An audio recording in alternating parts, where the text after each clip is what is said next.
안녕하세요. 반갑습니다. 오늘도 하나님 말씀으로 하루를 시작하는 모닝빵에 오신 여러분들을 주님의 이름으로 환영하고 축복합니다. 우리는 이 땅에 살아가는 동안 여러 가지 질병과 싸우며 살아가게 됩니다.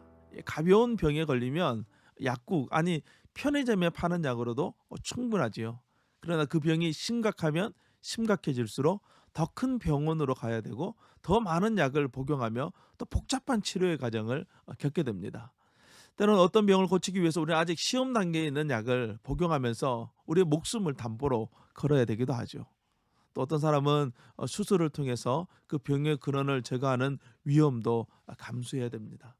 이처럼 우리의 생명을 위협하는 병을 고치기 위해서는 아주 많은 노력들이 필요합니다. 오늘 우리가 묵상할 하나님의 말씀은 레위기 14장 1절에서 20절 말씀입니다. 오늘 말씀은 약성 피부병, 나병이 낳은 환자를 어떻게 정결하게 할 수 있는가, 그 규정에 대해서 나오고 있어요. 나병에 걸려서 공동체에서 따로 분리되어 격리되어 살았던 사람이 이제 병이 낫게 되고 공동체 안으로 들어가 오기 위해서는 이 정결이라는 과정을 거쳐야만 했습니다. 이 과정은 크게 두 가지 단계로 이루어지는데, 첫 번째는 이 진영 밖에서 정결하게 하는 규정과 또 진영 안에 들어와 자기 집에서 정결하게 되는 규정을 통해서 비로소 정상적인 생활이 가능하게 되었습니다. 먼저 1절에서 8절 말씀은 진영 밖에서 정결하게 하는 규정에 대해서 나옵니다. 어떤 사람이 나병이 다 나았다면 그것을 제사장에게 알리고 제사장은 진영 밖에 있는 그 사람을 찾아가서 정말로 그 사람의 나병이 다 나았는지 진찰하게 됩니다. 4절 말씀이에요.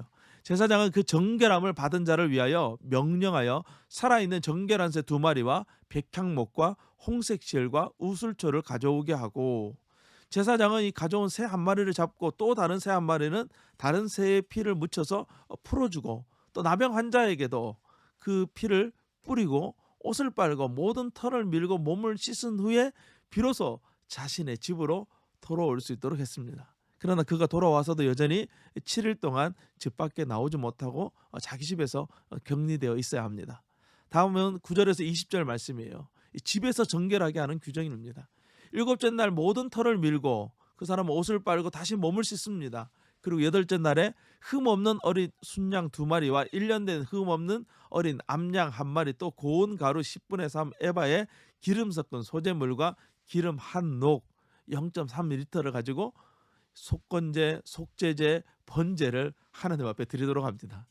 한 사람이 부정해졌다가 이 정결하게 지는 이 과정은 아주 복잡한 절차, 그리고 제사를 지내야만 비로소 정결하게 될 수 있다는 것을 오늘 말씀을 통해서 우리가 볼 수 있습니다. 이것은 우리의 부정을 해결하는 것이 매우 어렵다는 것을 말씀하고 있는 것이죠. 아마도 오늘 말씀을 읽으시면서 우리 모두는 이렇게까지 해야 되나? 라는 그런 생각이 들었을 것입니다. 그렇습니다.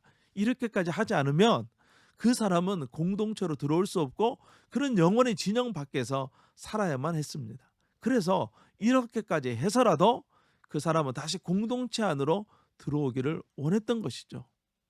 여러분, 예수님께서 우리를 위해서 십자가에서 죽는 것, 그것에 대해서 어떻게 생각해 보셨습니까? 꼭 그렇게까지 하셔야 했나라고 생각해 보신 적이 있으십니까?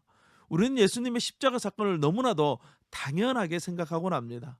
그러나 하나님의 입장에서 보면 꼭 그렇게까지 해야 되나라는 생각을 하실 수 있는 것이죠. 우리가 우리의 죄로 말미암아 멸망당하는데 하나님께서 꼭 그렇게까지 하셔야 했을까요? 그러나 하나님은 그렇게까지 하셨습니다. 십자가에서 예수 그리스도를 우리를 위해서 희생하셨어요. 그로 말미암아 우리를 정결하게 하시고 그 정결함을 입어 하나님의 공동체 안으로 들어오게 하신 것이죠. 오늘 말씀은 이러한 하나님의 크신 사랑을 우리에게 가르쳐주고 있는 말씀입니다. 우리의 죄가 크면 큰 만큼 더 큰 희생이 필요했고, 결국 하나님의 아들이 제물로 바쳐지는 것을 통해서 우리를 정결하게 하신 하나님의 크신 사랑을 오늘 말씀을 통해서 우리는 깨달을 수 있는 것이죠. 오늘 우리가 묵상하는 말씀 조금은 복잡할 수 있습니다. 그러기 우리가 더욱더 천천히 말씀을 읽게 될 것이고, 그러면서 우리는 더욱더 그 뜻과 의미를 깊게 생각하는 묵상의 과정을 겪게 될 것입니다. 그로 말미암아 오늘 말씀을 통해서 그리스도를 바라볼 수 있는 우리 모두가 될 수 있기를 주님의 이름으로 축복합니다. 오늘도 그리스도와 함께 승리하세요. 샬롬.